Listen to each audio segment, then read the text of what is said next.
Hello बच्चों। तो आज मेरी वीडियो कई दिनों के बाद रिकॉर्ड हो रही है। तो आज हम पढ़ेंगे चैप्टर नंबर 8 लाला लाजपत राय आपकी नंदिनी से। लाला लाजपत राय, ये देखिए, ये हमारे स्वतंत्रता आंदोलन में बहुत महत्वपूर्ण स्थान रखते हैं। भारतीय स्वतंत्रता आंदोलन के इतिहास में लाला लाजपत राय का नाम स्वर्ण अक्षरों में अंकित है।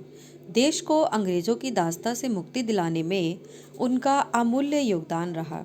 वे उच्च शिक्षित व्यक्ति थे। उन्होंने भारत के गौरवशाली इतिहास का सूक्ष्म अध्ययन किया है। देश को गुलामी की जंजीरों से जकड़ा देख वे स्वतंत्रता आंदोलन में कूद पड़े। लाला जी युवकों के चहेते थे। युवकों में उत्साह भरने के लिए निर्भीक और बलिदानी नेता की आवश्यकता थी। यह काम लाला जी ने किया।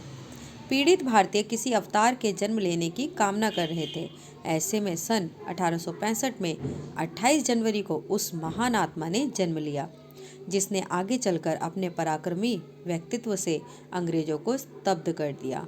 इनका जन्म पंजाब के फिरोजपुर जिले के घुड़ी नामक गांव में हुआ था। इनके पिता का नाम राधा किशन था, जो पेशे से अध्यापक थे। आगे देखते हैं। इनकी माता गुलाब देवी एक घरेलू महिला थी। लाला जी शुरू से ही गंभीर स्वभाव के थे। उनके चेहरे पर बुद्धिमत्ता की छाप स्पष्ट दिखाई देती थी। इनके पिता इस्लाम धर्म से प्रभावित थे।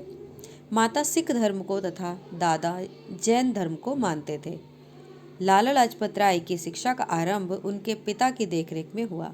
लाजपत अपनी कक्षा में सदा प्रथम आते थे। अग्रिम अध्ययन के लिए ये लाहौर चले गए।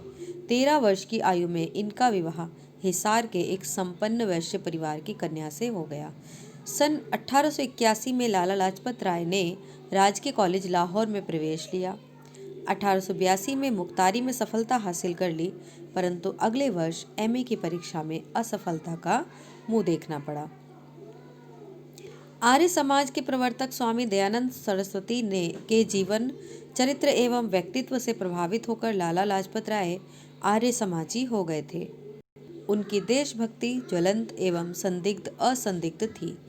उन्होंने प्रयाग सम्मेलन 1888 में पहली बार भाग लिया, पर उनका आर्य समाजी मस्तिष्क कांग्रेस की भिक्षाम देही की नीति को अंगीकार न कर सका। उन्होंने भारतवासियों के सुश्रेष्ठ मन को जागृत करने एवं उनमें देशभक्ति की भावना जगाने के उद्देश्य से स्वाधीनता के लिए मर मिटने वाले शिवाजी, दयानंद और श्री कृष्ण की जीवनियाँ लिखकर प्रकाशित करवाईं। वे सन 1905 में इंग्लैंड गए। वहाँ के लोगों को भारत की स्थिति से अवगत कराने के लिए उपाख्यान दिए। 16 मई 1907 को उन्होंने निर्वासित कर मांडले जेल भेज दिया गया। उन्हें जेल में भेज दिया गया। उन पर जनता को भड़काने, विद्रोह तथा अंग्रेजी राज्य को मिटाने का आरोप भी लगाया गया। उनके निर्वासन का इतना विरोध हुआ कि 11 नवंबर 1907 को 6 महीने के बाद ही उन्हें मुक्त कर लाहौर पहुंचा दिया गया। इस घटना से उनकी लोकप्रियता का अनुमान लगाया जा सकता है। उनका हृदय कांग्रेस की नीतियों से खिन्न था, क्योंकि वे मानते थे कि कांग्रेस की नीतियां याचनापरक हैं। 1914 में वे कांग्रेसी प्रतिनिधि मंडल के साथ इंग्लैंड, अमेरिका और जापान गए। वहां प्रवासी भारतीयों के हक के लिए सभाएं की। वह उन भारतीय क्रांतिकारियों से भी मिले जो देश के बाहर रहकर आज़ादी के लिए संघर्ष कर रहे थे। आगे देखते हैं। अपनी संस्कृति तथा शिक्षा के प्रति उनका गहन अनुराग था।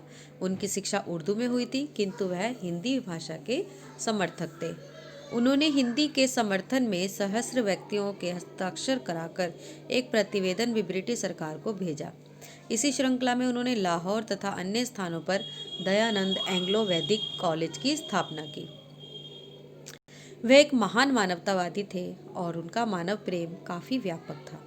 वह दलितों, पीड़ितों व विधवाओं के सच्चे सेवक थे।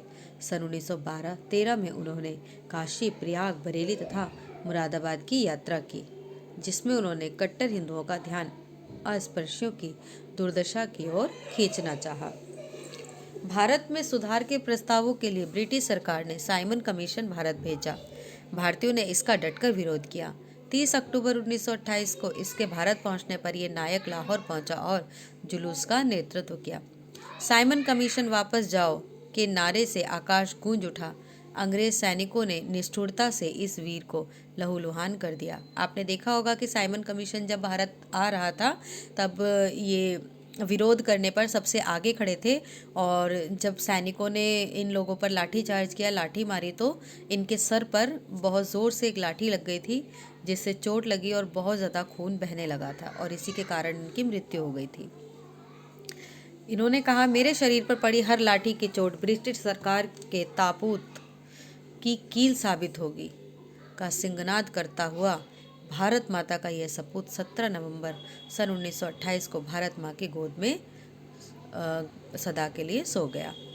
स्वावलंबन के पक्षधर, त्याग की मूर्ति, भारतीय संस्कृति के प्रवक्ता, कर्मयोगी, इस देशभक्त के बारे में गांधी जी ने कहा था, जब तक भारतीय क्षितिज में सूर्य चमकता रहेगा, देशवासी उन्हें विस्मृत नहीं कर सकते। उनका त्याग और बलिदान देशवासियों के लिए चिरस्मयी होगा। इनके महान व्यक्तित्व के कारण ही इन्हें पंजाब केसरी कहा जाता है। तो बच्चों, कैसा लगा आपको इनका व्यक्तित्व? हमें भी अपने व्यक्तित्व में इसी तरीके से चेंजेस करने चाहिए। अगर आप लोग बहुत ज़्यादा चंचल हैं, अच्छी बात है, लेकिन सीरियस मैटर के लिए हमें सीरियस होना भी बहुत ज़रूरी है। तो अपने जीवन की हर परिस्थितियों से लड़ना ज़रूरी है। खुश हैं, चंचल रहिए, सीरियस मैटर है तो सोचिए कि हमें क्या करना है। लाला लाजपत राय का जन्म कहाँ हुआ था? प्रश्न देखिए, ये पेज नंबर 33 पर देखते हैं। ये नीचे देखिए, इनका जन्म पंजाब के फिरोजपुर जिले के घुड़ी नामक गांव में हुआ था। सेकंड क्वेश्चन है हमारा, लाला लाजपत राय का हृदय कांग्रेस की नीतियों से क्यों खिन्न था? तो अभी हमने पढ़ा रीडिंग में, लेकिन फिर भी देख लेते हैं पेज नंबर 34 पर। ये देखिए पेज नंबर 34 पर, उनका हृदय कांग्रेस की नीतियों से खिन्न था क्योंकि वह मानते थे कि कांग्रेस की नीतियां याचना परक होती हैं। यानी कांग्रेस जो है, उनकी जो नीति थी ना, वो रिक्वेस्ट पर डिपेंड होती थी कि हर किसी चीज़ के लिए अर्जी देना, रिक्वेस्ट करना, बहुत दिनों तक उसका वेट करना, यानी कि मतलब तुरंत से कोई फैसला नहीं मिल पाता था, इसलिए वो उनकी नीतियों से खिन्न थे। नेक्स्ट देख लेते हैं last question, Simon commission Bharat कब पहुंचा? तो साइमन कमीशन 30 अक्टूबर 1928 को भारत पहुंचा। तो बेटा इन प्रश्नों को आप अपनी नोटबुक में नोट कर लीजिएगा, साफ साफ सुंदर सुंदर लिखिएगा, आधे अधूरे आंसर मत दीजिएगा, अच्छे से फुल आंसर दीजिएगा। ओके।